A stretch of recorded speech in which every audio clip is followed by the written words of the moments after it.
Retirement. That's what we're all aiming at, right? But exactly what does that mean? It conjures up visions of endless days of golf, drinks with little umbrellas in them on a tropical beach, feet up, reading a book. Is that what it's all about? I don't think so. Life would get pretty dull after a while without anything meaningful to do, don't you think? I'm Jacquie and I'm on a mission to discover exactly what life is like beyond retirement. Join me while I chat with people who've already done it, who've retired to something rather than from something. Let's find out together exactly what's waiting for us when we say goodbye to that 9 to 5.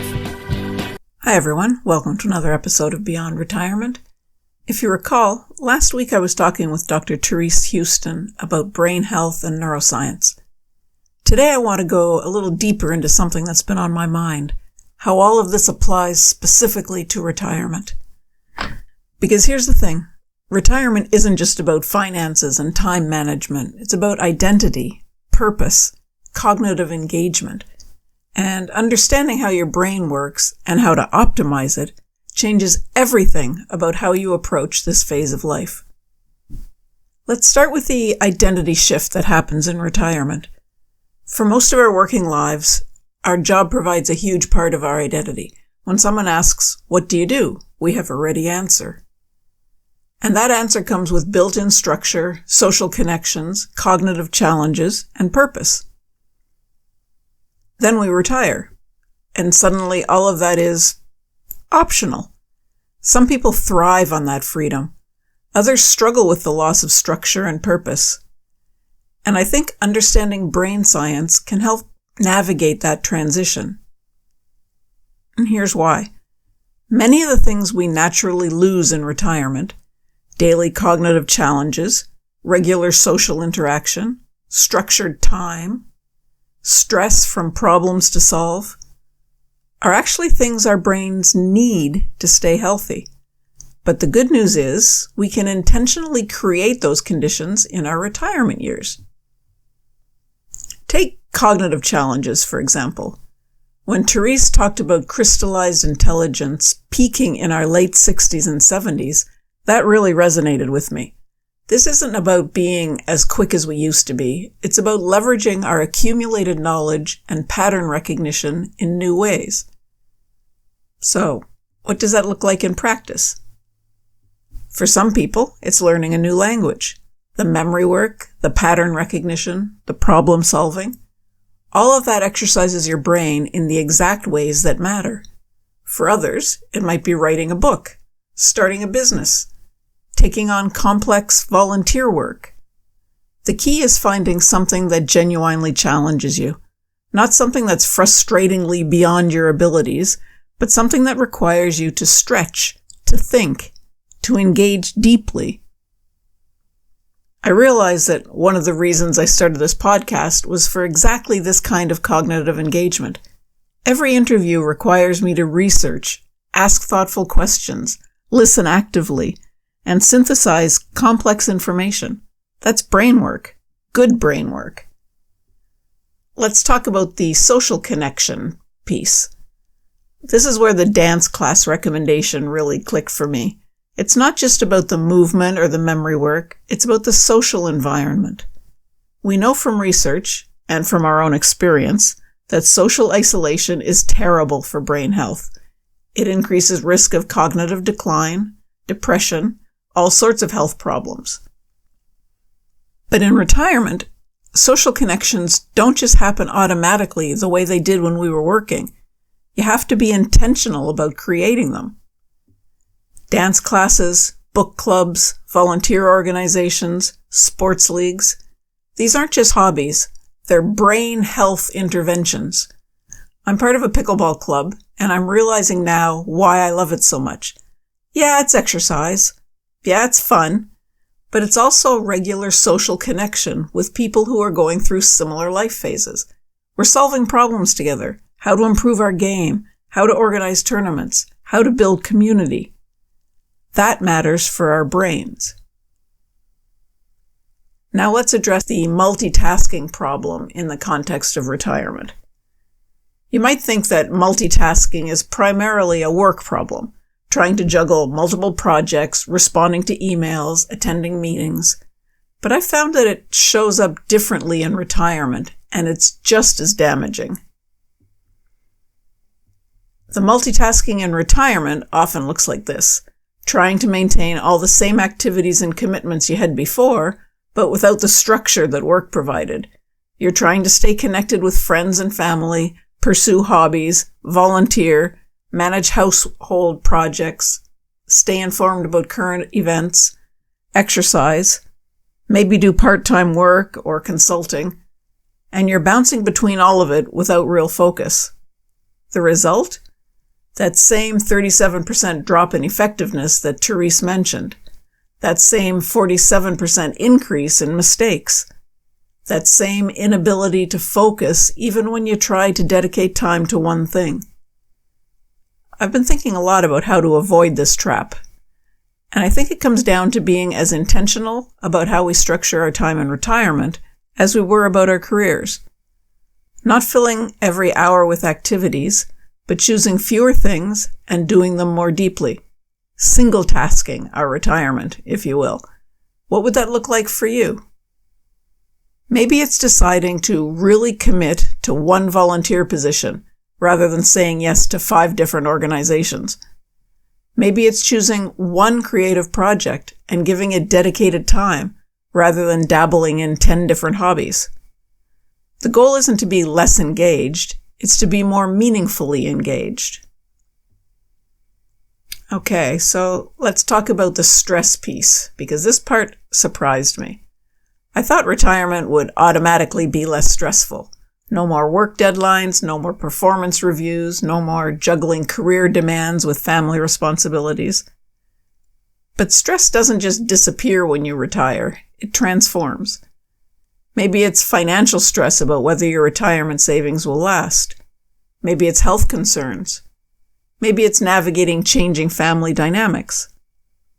Maybe it's the existential stress of figuring out who you are without your career identity. And as Therese explained, chronic elevated cortisol shrinks your hippocampus. It damages the very part of your brain you're trying to protect. So managing stress isn't just about feeling calmer in the moment. It's about protecting your long-term cognitive health. The 2 techniques Therese taught me, the soothing self-touch and the breathing pattern, have become daily practices for me. Not because I'm constantly stressed, but because they're preventative maintenance for my brain. 20 seconds here, a few breathing cycles there, it adds up. But beyond those techniques, I've been thinking about larger stress management in retirement. What are the sources of chronic stress, and how can I address them? For me, some of it is about setting better boundaries, learning to say no to commitments that drain me rather than energize me, being more selective about news consumption, creating financial plans that give me confidence rather than anxiety. These are all brain health interventions, even if we don't usually think of them that way. The meditation piece has been interesting for me to explore as well. I've tried meditation before, and I've always struggled with it. Sitting still, clearing my mind, it felt impossible and, frankly, kind of boring.